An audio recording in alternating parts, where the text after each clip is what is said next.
story in this tiny little bonsai.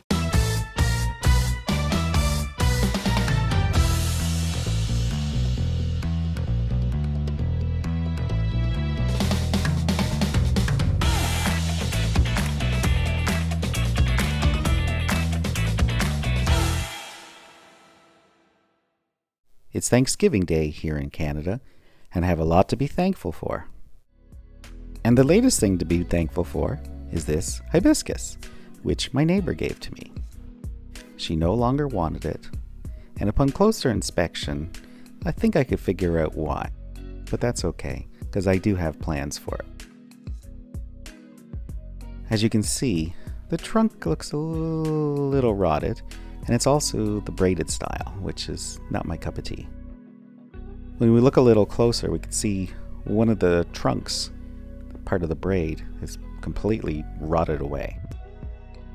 But that's okay, because I think I'm going to try an air layer.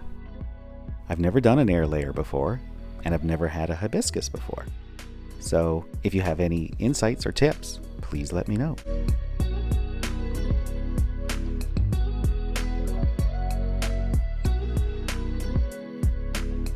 So as you may recall, in a recent episode, we put together this little gift for the family member who's hosting us for Thanksgiving. So since I know that Beth, one of my subscribers, would definitely like to see it, here is the big reveal. This is a variegated Portulacaria afra. It's native of South Africa originally. It's sort of like a type of succulent. And I grew these from little cuttings. And I put this together for you. And this is a pot that my friend Ray from the Toronto Bonsai Society made himself. And it's high-fired, wood-fired, which is why it has all these little dots and everything. So this is for you. There's so much story in this tiny little bonsai. Thank you so much. Thank you for having us. That is really awesome.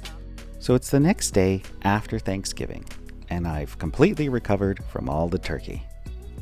And I realized I hadn't shown you my pre-bonsai growing bed when I did the bench tour. So here it is. So this is the Acer campestre or field maple that David from the club gave me. This is the giant sequoia, not so giant. Of course, I gave its twin to Zin, and I'm just waiting to see what he does with his, so I know what to do with mine. And over here we have 4 larches of the 5 that I got from Vince from the club. The 5th one I gave to Zin. You can figure out why. So what I've got going on here is a little bit of an experiment, sort of like my friend Boise Bonsai, who loves doing experiments.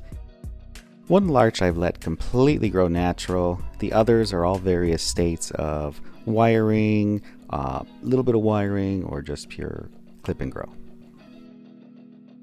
Here are some field maple that were given to us by senior members of the club.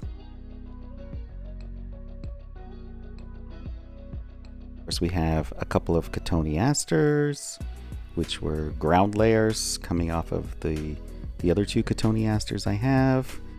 We got a couple of little pines collected from the yard. Here's my little Mugo pine.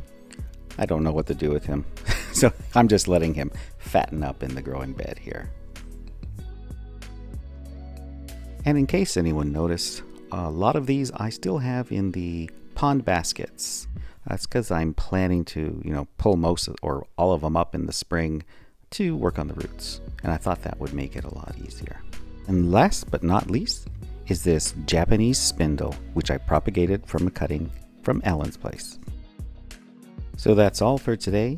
So I want to thank you again for watching Blue Jay Bonsai.